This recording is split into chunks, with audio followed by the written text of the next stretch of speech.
Hi hello வணக்கம் மக்களே, welcome back to my channel. நம்ம சேனலுக்காக ஒரு வாட்ஸ்அப் சேனல் க்ரியேட் பண்ணியிருக்கேன். அது டிஸ்கிரிப்ஷனில் கொடுக்குறேன். அந்த லிங்கை கிளிக் பண்ணி மறக்காமல் எல்லோரும் ஜாயின் பண்ணிடுங்க. நம்ம யூடியூப் சேனலோட அப்டேட் அதில் வந்துகிட்டே இருக்கும். சரி வாங்க, டைம் வேஸ்ட் பண்ணாமல் நம்ம கதைக்குள்ளே போகலாம். இன்றைக்கி நம்ம பார்க்க போகிற படத்தோட பேர் டியூட். படத்தோட ஸ்டார்டிங்ஸ்லேயே நம்ம ஹீரோவை காட்டுறாங்க. ஹீரோவோட எக்ஸ் லவ்வரோட மேரேஜுக்கு தான் ஹீரோ போயிருக்காரு. ஏன்னா அவங்க என்ன ரீசன்னே சொல்லாமல் பிரேக்கப் பண்ணியிருப்பாங்க. அது தெரிஞ்சுக்கிறதுக்காக அங்கே போயிருப்பார். ரிசப்ஷனில் ஹீரோவை பார்த்தோன்னே அவங்களோட எக்ஸ் லவருக்கு ரொம்ப பயமாயிடுது. ஐயோ என்ன பிரச்சனை பண்ணுறதுக்காக இங்கே வந்திருக்கானோன்னு சொல்லிட்டு ஹீரோமே நான் அவங்ககிட்ட கொஞ்சம் நேரம் தனியாக பேசணும்னு சொல்லிட்டு ஓரமாக அழைச்சிட்டு போய் பேசிகிட்டு இருக்கும். ஹீரோட எக்ஸ் லவர் அங்கேருந்து மூவ் பண்ண பார்க்குறாங்க. இதை பார்த்து ஹீரோ பேசிகிட்டு இருக்கும்போது எதுக்கு போகிறேன்னு சொல்லி பிடிச்சி இழுக்கும்போது தாலி கையோடு வந்துடுது. இதை பார்த்த மண்டபத்தில் இருக்க எல்லாருமே டென்ஷன் ஆகிடுறாங்க. ஹீரோவை அதோட விடுவாங்களா என்ன, போட்டு அடின்னு அடித்து போலீஸ் ஸ்டேஷன்லேயே ஒப்படைச்சிடுறாங்க. இப்போ இவர் கஸ்டடியில் தான் இருக்கார். கஸ்டடியில் ஸ்டேஷனில் இருக்க நம்ம ஹீரோவை வெளியில் எடுக்கிறதுக்காக வரவங்க தான் நம்ம ஹீரோயின். இவங்க தான் நம்ம படத்தோட ஹீரோயின். நான் இனிமேல் ஹீரோயின்னு சொல்லிக்கிறேன். இவங்க ஹீரோவோட மாமா பொண்ணு. ஹீரோட மாமா ஒரு எம்எல்ஏவாக இருப்பார். அதனால் எம்எல்ஏன்னு பேர் சொன்ன உடனே ஹீரோவை ஜெயிலேருந்து வெளில விட்டுடுறாங்க. நேராக ஹீரோவை அழைச்சிட்டு அவங்க வீட்டுக்கு தான் போகிறாங்க. அங்கே ஹீரோயினோட அப்பாவே எங்கேயோ வெளில போயிட்டு வந்திருப்பாரு. ஹீரோவோட அம்மாவுக்கு பிடிச்ச ஒரு ஸ்நாக்ஸ் வாங்கிட்டு வந்திருப்பாரு. ஹீரோவை பார்த்து இந்த ஸ்நாக்ஸை மறக்காமல் உங்கள் அம்மாட்ட கொண்டு போய் கொடுத்துருப்பா. அதாவது என் தங்கச்சிக்கு இந்த ஸ்நாக்ஸ் ரொம்ப பிடிக்கும், ஆனால் நான் வாங்கிட்டு வந்தேன்னு சொன்னால் அவள் சாப்பிட மாட்டா, எப்படியாவது கொடுத்து அவளை சாப்பிட வச்சிருன்னு சொல்கிறாங்க. சரத்குமாருக்கு மொத்தம் 2 தங்கச்சி. அதில் ஒரு தங்கச்சி தான் ஹீரோவோட அம்மா. அவங்க பேசவே மாட்டாங்க. அண்ணன்னு தெரிஞ்சாலே அவங்க அண்ணன் மேலே அவ்வளோ கோபமாக இருக்காங்க. அதுக்கான ரீசனும் தெரில. இன்னொரு தங்கச்சி இறந்து போயிருப்பாங்க. அந்த இறந்து போன தங்கச்சி ஃபோட்டோ வச்சு சாமியாகவே கும்பிட்டுட்டு இருக்காரு நம்ம சரத்குமார். சரி, ஹீரோ என்னடா வேலை பார்க்குறாருன்னு பார்த்தா ஹீரோயின் அப்புறம் அவங்க கூட இன்னும் ஒரு டீமாக சேர்ந்து ஈவெண்ட் நடத்திக்கிட்டு இருக்காங்க. இவங்கள்ட்ட யாராவது இந்த இடத்துல இத்தனை மணிக்கு இந்த பேருக்கு சர்ப்ரைஸ் பண்ணணும்னு சொன்னால் அதுக்கான ஏற்பாடெல்லாம் இவங்க பண்ணிடுவாங்க. அந்த மாதிரி ஒரு ஈவெண்ட் மேனேஜ்மெண்ட் தான் பண்ணிக்கிட்டு இருக்காங்க. ஸோ ஹீரோ ஆல்ரெடி ஒரு பொண்ணை லவ் பண்ணிட்டு இருந்திருப்பாரு. இப்போ தான் அது பிரேக்கப் ஆயிடுச்சு இல்லையா. ஹீரோயினுக்கு ஹீரோ மேலே ஒரு கண்ணு போல் அவங்க லவ் பண்ணிட்டு இருக்காங்க ஒன் சைடாக. இது ஹீரோக்கு ப்ரப்போஸ் பண்ணணும்னு சொல்லிட்டு அந்த டீமை வச்சு ஹீரோக்கு ஒரு சர்ப்ரைஸ் பண்ணி ரிங்கை காட்டி எல்லாரும் முன்னாடியும் மேரி மீன் கேட்குறாங்க. ஹீரோவும் அந்த இடத்துல எதுவும் சொல்ல முடியாமல் ஓகே சொல்லிடுறாரு.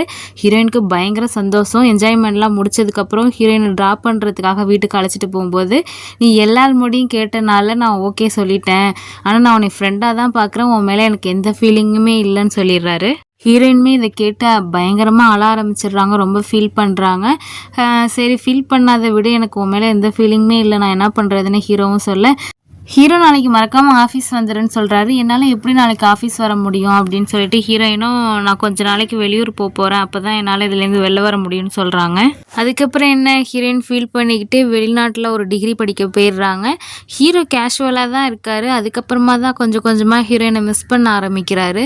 நம்ம உண்மையிலே அவளை லவ் தான் பண்ணுறோம் போல், நமக்கே இது தெரிலன்னு சொல்லிட்டு அதுக்கப்புறம் ரியலைஸ் பண்ணி நேராக ஹீரோயினோட அப்பா கிட்ட போய் பேசுகிறாரு. மாமா இந்த மாதிரி எனக்கு ஹீரோயினை பிடிச்சிருக்கு, ஓகே கல்யாணத்துக்கு ஓகே சொல்லிடலான்னு சொல்றாங்க. சரத்குமாருக்கும் பயங்கர சந்தோஷம். என் பொண்ணு இதுக்காக தான் ரொம்ப நாள் வெயிட் பண்ணிட்டு இருக்கா அப்படின்னு சொல்லிட்டு இருக்கும்போது, அம்மா என் தங்கச்சிக்கு இதுக்கு ஓகே சொல்லிடுவாளான்னு கேட்கும்போது ஹீரோவோட அம்மாவுமே ஓகே சொல்லிடுறாங்க. எனக்கு என் அண்ணன் மேலே தான் கோவம், அண்ணன் பொண்ணு மேலே கோவம் இல்லைன்னு சொல்லிட்டு அதுக்கப்புறம் என்ன தடபுடலாம் கல்யாண ஏற்பாடுலாம் நடந்துகிட்டு இருக்கு. ஆனால் ஹீரோயின் இன்னும் இது வரைக்கும் ஊருக்கு வரவே இல்லை. கல்யாணத்துக்கு முத நாள் தான் ஊர்லேருந்து வருவாங்கன்னு சொல்லிட்டு இருக்காங்க.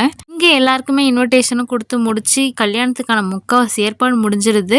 ஹீரோயின் ஊர்லேருந்து வந்திருக்காங்கன்னு தெரிஞ்ச உடனே ஹீரோக்கு பயங்கர சந்தோஷம். ரொம்ப ஆர்வமாக ஹீரோயினை பார்க்கலாமேன்னு போய் பார்த்தா ஹீரோயின் ரூமில் தூக்கு மாட்டிக்க ரெடியாக இருக்காங்க. ஹீரோக்கு இதை பார்த்தோன்னே, என்னாச்சு உனக்கு, என்ன பிரச்சனை, என்னை பிடிக்கலையா இல்லை உன் லைஃப்பில் வேறு எவனாவது வந்துட்டானான்னு கேட்கும்போது தான் ஹீரோயின் சொல்கிறாங்க, நான் ரொம்பவே டிப்ரெஷனில் இருந்தேன், நீ ஓகே சொல்லாதனால நான் அங்கே போய் படிக்கிற இடத்துல நான் ஒருத்தனை மீட் பண்ண, அவனை எனக்கு ரொம்பவே பிடிச்சிச்சு, நான் இப்போ அவனை லவ் பண்ண ஆரம்பிச்சிட்டேனே சொல்கிறாங்க.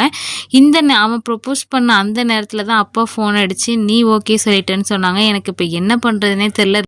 ஹீரோயினும் ஃபீல் பண்ணி அழுதுகிட்டு இருக்காங்க. ஹீரோவும் ஹீரோயினுக்கு தெரியாமல் ரொம்பவே ஃபீல் பண்ணுறாரு.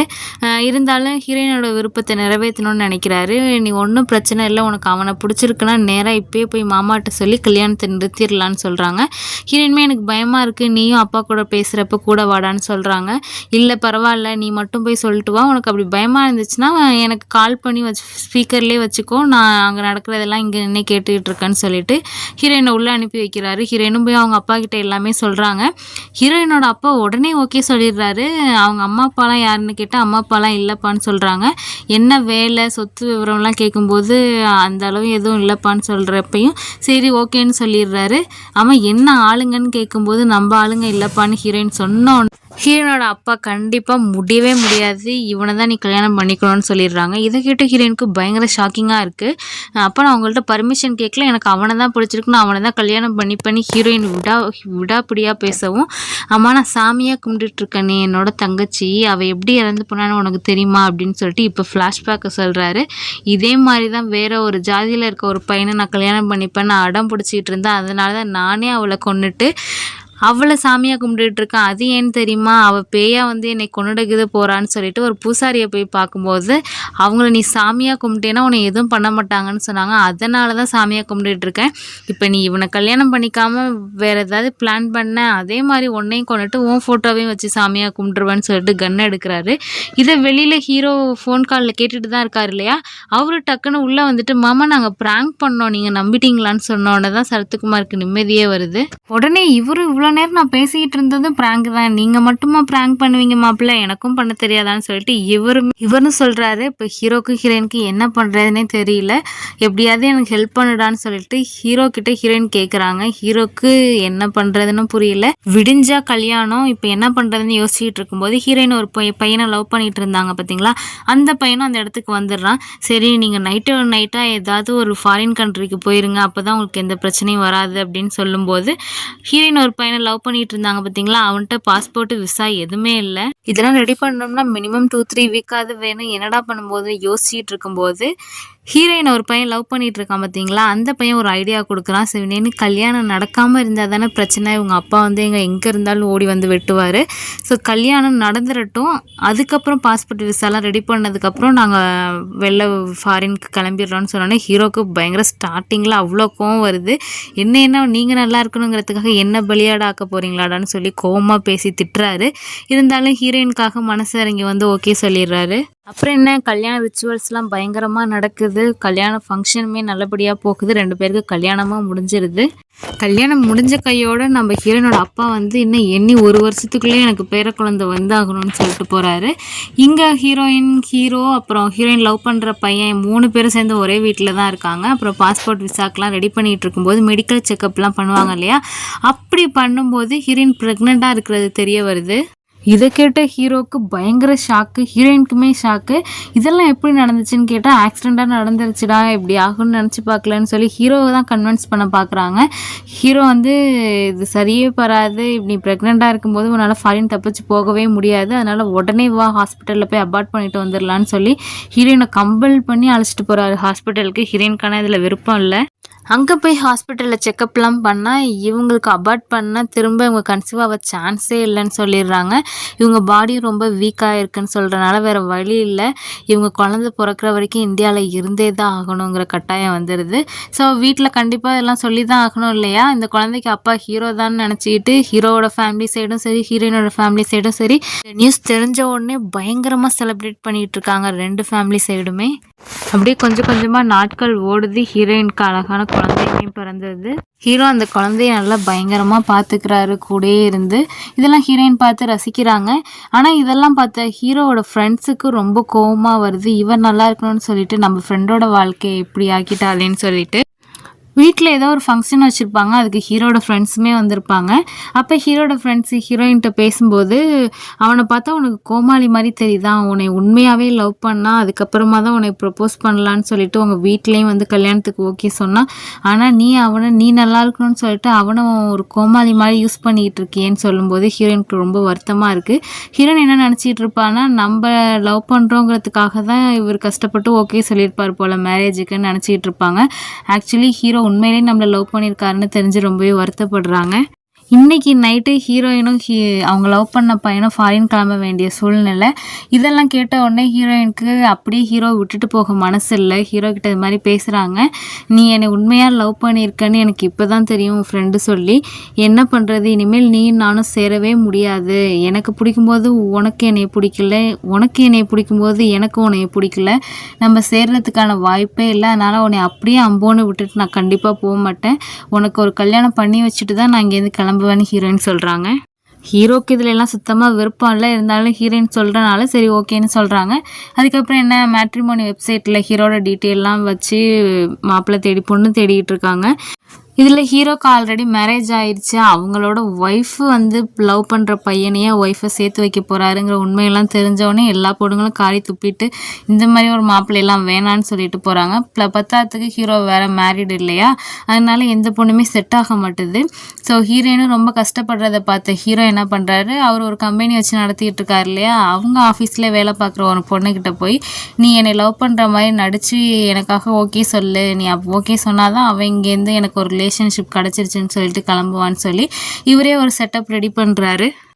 அதே மாதிரி அந்த பொண்ணு ஹீரோயின் கிட்ட போய் இந்த மாதிரி நான் ஹீரோ ஒன் சைடு ரொம்ப நாளாக லவ் பண்ணிகிட்டு இருக்கேன், எனக்கு ஹீரோ ஓகே தான் சொன்ன உடனே ஹீரோயினுக்குமே பயங்கர சந்தோஷம். ஸோ ஹீரோக்கு பொண்ணு செட் ஆகிடுச்சு, இனிமேல் டிவோர்ஸ் வாங்குற ப்ராசஸ் தான் சொல்லிட்டு டிவோர்ஸ் நோட்டீஸ் ரெடி பண்ணிகிட்டு இருக்காங்க. இந்த விஷயம் எல்லாம் சரத்குமாருக்கு தெரிய வந்துடுது. இது மாதிரி மாப்பிள்ளை பொண்ணை டிவோர்ஸ் பண்ண போகிறாருன்னு தெரிஞ்ச உடனே ஹீரோ வீட்டுக்கு வர சொல்லி ஏன் இந்த மாதிரி பண்ணுறீங்கன்னு கேட்கும்போது ஹீரோவால் எல்லா உண்மையும் சொல்ல முடியாது இல்லையா, அதனால உங்கள் பொண்ணு எனக்கு போர் அடிச்சு போயிடுச்சு, அதனால நான் டிவோர்ஸ் பண்ணிட்டு வேறு கல்யாணம் பண்ணிக்க போகிறேன்னு சொன்ன உடனே இவருக்கு பயங்கர கோவம். அடியாளுங்களை வச்சு ஹீரோ பயங்கரமாக அடிக்க சொல்கிறாரு. இதெல்லாம் பார்த்த ஹீரோயின் சும்மா இருப்பாங்களா, அவங்களுக்கு மனசு தாங்காமல் அவங்க அப்பா கிட்ட சான்ஸ் கிடைக்கும்போது எல்லா உண்மையும் சொல்லிடுறாங்க. சரத்குமாருக்கு பயங்கர கோவம் வருது. ஃபஸ்ட்டு பொண்ணை தான் கொல்லலான்னு பார்க்குறாரு, ஆனால் உன்னை நான் கொல்ல மாட்டேன், ஏன்னா எனக்கு ஒரு வாரிசு வேணும், அதுக்கு நீ உயிரோடு இருந்தால் தான் நடக்கும். ஸோ வேறு ஜாதிக்காரன் மூலயமா பிறந்த இந்த குழந்தை வேணாம், அந்த குழந்தைய கொல்ல போகிறேன்னு சொல்லிட்டு காரில் குழந்தைய எடுத்துக்கிட்டு போயிட்டுருக்காங்க. இங்கே ஹீரோக்கு இந்த இன்ஃபர்மேஷனை ஹீரோயின் சொன்ன உடனே குழந்தைய எப்படியாவது காப்பாற்றணுமேன்னு சொல்லிட்டு அவரும் பின்னாடியே போயிட்டுருக்காரு. அப்படியே சீனை கட் பண்ணால் இப்போ சரத்குமார் ஹாஸ்பிட்டலில் இருக்கார். ஆக்சுவலி என்ன நடந்திருக்குன்னு பார்த்தீங்கன்னா, ஒரு இடத்துல குழந்தைய ஷூட் பண்ணி கொண்டுடலான்னு ட்ரை பண்ணும்போது இவருக்கு ஹார்ட் அட்டாக் வந்துடும். குழந்தை அழுதுகிட்டே வெளில தவழ்ந்து போனதை பார்த்து அதுக்கப்புறமா அங்கே ரோட்டில் போனவங்கலாம் இங்கே வந்து இவர் மயங்கி கைக்கிறத பார்த்து ஹாஸ்பிட்டலில் சேர்த்துருப்பாங்க. ஸோ வந்து டாக்டரும் நீங்கள் உயிரோடு இருக்கிறது காரணம்னா உங்கள் பேர குழந்தை தான் சொன்ன உடனே நம்ம கொல்லணும்னு நினச்ச குழந்தை தான் நம்மளை காப்பாற்றிருக்குன்னு சொல்லிட்டு இவரோட கௌரவம் ஜாதி எல்லாத்தையும் விட்டுட்டு பொண்ணையும் அக்செப்ட் பண்ணிக்கிறாரு, பொண்ணு லவ் பண்ண பையனே அக்செப்ட் பண்ணிக்கிறாரு, பேர குழந்தையும் அக்செப்ட் பண்ணிக்கிறாரு. ஸோ குடும்பமாக சேர்ந்துடுறாங்க. ஹீரோயினுக்குமே எந்த பிரச்சனையும் இல்லை, இதே ஊரில் நிம்மதியாக சந்தோஷமாக ஃபேமிலியாக வாழலாம். ஹீரோக்குமே ரொம்ப சந்தோஷம், ஹீரோயினுமே நிம்மதியாக சந்தோஷமாக வாழ போகிறாங்கன்னு சொல்லிட்டு. ஆனால் இவரோட வாழ்க்கை தான் அடுத்து என்ன ஆக போகுதுன்னு நம்ம யோசிச்சுட்டு இருக்கும்போது ஹீரோவோட கம்பெனிலே ஒரு பொண்ணு வந்து நடிக்கிறதுக்காக ஹீரோ செட் பண்ணியிருப்பார் பார்த்தீங்களா, அந்த பொண்ணு உண்மையாகவே ஹீரோவை லவ் பண்ணியிருக்கும் போல் அந்த பொண்ணு வந்து ஹீரோவுக்கு ப்ரப்போஸ் பண்ண ஹீரோவும் அக்செப்ட் பண்ணிக்கிறாரு. அப்புறம் என்ன, ஹீரோக்கும் பேர் கிடச்சிருச்சு, ஹீரோனோட லைஃப்பும் செட்டில். இந்த மாதிரி ஒரு ஹாப்பி எண்டிங்கோட இந்த படத்தை முடிக்கிறாங்க. இந்த கதை எப்படி இருந்துச்சுன்னு சொல்லிட்டு மறக்காமல் கமெண்ட் பாக்ஸில் சொல்லுங்கள். அடுத்து ஒரு நல்ல கதையோடு நம்ம மறுபடியும் மீட் பண்ணலாம். நம்ம வாட்ஸ்அப் சேனலோட லிங்க் டிஸ்கிரிப்ஷனில் கொடுக்குறேன், மறக்காமல் அதில் ஜாயின் பண்ணிடுங்க. நம்ம யூடியூப் சேனலில் போடுற அப்டேட்ஸ் எல்லாமே அதில் வந்துட்டு இருக்கோம். Thank you so much friends.